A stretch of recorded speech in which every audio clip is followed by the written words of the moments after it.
¿Qué haces cuando el fuego ya no baja del cielo y el Dios que antes hablaba con poder, ahora parece callar? Elías lo sabía.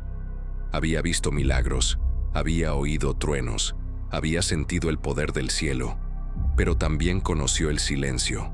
En la cueva, solo y cansado, entendió algo que cambiaría su vida. A veces el poder de Dios no se manifiesta en el fuego, sino en el susurro. Elías había visto descender fuego del cielo. En el monte Carmelo, desafió a 450 profetas de Baal, y el Dios verdadero respondió con una llama que consumió el sacrificio, las piedras y hasta el agua del altar. Había probado la gloria, el poder y la victoria. Pero después del triunfo llegó el miedo. Jezabel, la reina que dominaba con odio, juró matarlo antes del amanecer, y el profeta que no temió a multitudes ni a reyes, corrió como un hombre común. El desierto lo tragó con su silencio, y bajo la sombra de un enebro, se dejó caer. «Basta ya, Jehová», murmuró con voz rota. «Toma mi vida, porque no soy mejor que mis padres». En esa frase no había falta de fe, sino cansancio. Elías no se rindió ante el pecado, sino ante el peso del llamado. Había dado todo y no veía fruto. Había hablado en nombre de Dios, pero el pueblo seguía igual.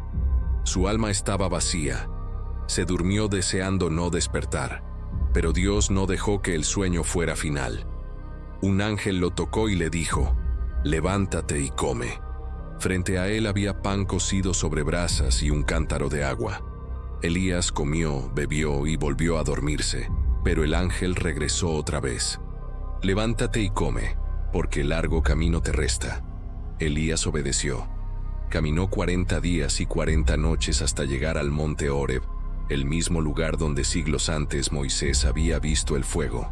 Allí, en una cueva solitaria, se refugió. Afuera, el viento rugía entre las rocas. Adentro, el eco de su alma. Elías ya no pedía fuego ni gloria, solo silencio. Solo entender por qué el Dios que lo usó con poder ahora lo dejaba solo en su oscuridad. Dentro de la cueva, Dios rompió el silencio con una pregunta. «¿Qué haces aquí, Elías?» No era juicio, era ternura. Elías respondió con el corazón desgarrado: «He sentido un vivo celo por ti, Señor, pero el pueblo ha dejado tu pacto, ha derribado tus altares y ha matado a tus profetas. Solo yo he quedado, y buscan mi vida». Era la confesión de un profeta cansado, de un hombre que pensaba que su labor había sido en vano. Entonces, la voz divina dijo: «Sal fuera y ponte en el monte delante de mí». Elías obedeció, se cubrió el rostro con su manto y dio unos pasos hacia la luz. Lo que siguió fue una secuencia que el alma humana jamás olvidará. Primero vino un viento fuerte que partía las piedras. El sonido era ensordecedor, la fuerza indescriptible. Pero Dios no estaba en el viento. Luego un terremoto sacudió la tierra. Las rocas se rompían. El suelo vibraba como si el mundo entero respirara. Pero Dios no estaba en el terremoto. Después vino fuego. Llamas ardían entre las piedras, recordándole el Carmelo, el poder, la gloria de antes. Pero Dios no estaba en el fuego. Y tras el fuego, un susurro, un soplo leve, tan suave que apenas movía el aire, pero suficiente para hacer temblar el corazón. Elías lo reconoció de inmediato. Esa era la voz, no la del trueno, no la del milagro, sino la del amor. Se cubrió el rostro y cayó de rodillas. Lágrimas mezcladas con polvo caían en la tierra santa del Horeb. En ese silencio, comprendió que Dios no siempre se revela en el espectáculo, sino en la quietud. Que su presencia no necesita ruido para ser real. Que la fe más profunda no se grita, se susurra.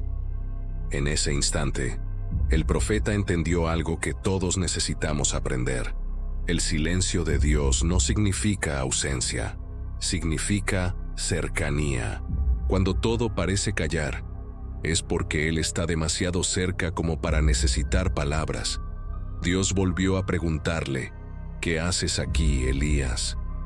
No porque necesitara una respuesta nueva, sino porque quería que el profeta escuchara su propia voz, que sacara su dolor, que lo soltara. Elías repitió su queja, pero ahora sin la misma desesperanza.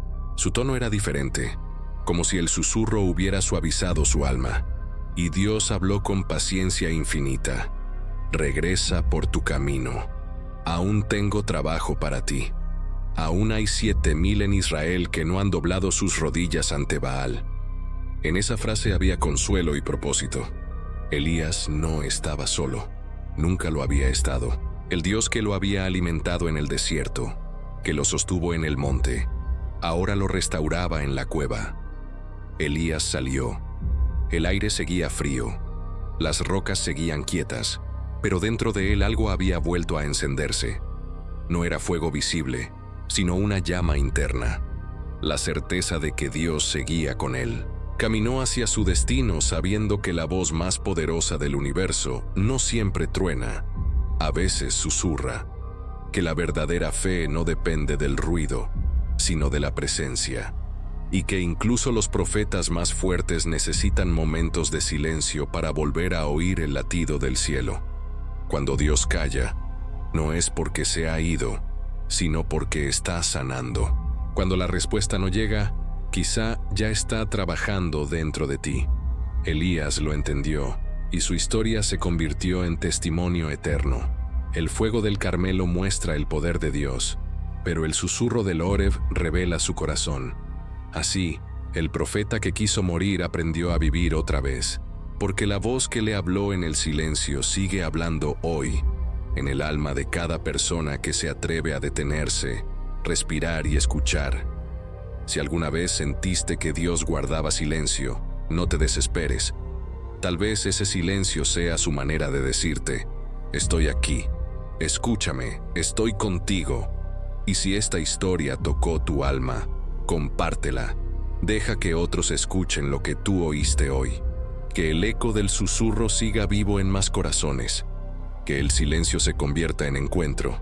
Y que cada vez que alguien escuche este relato, pueda oír entre líneas lo mismo que oyó el profeta. La voz de un Dios que nunca deja de hablar.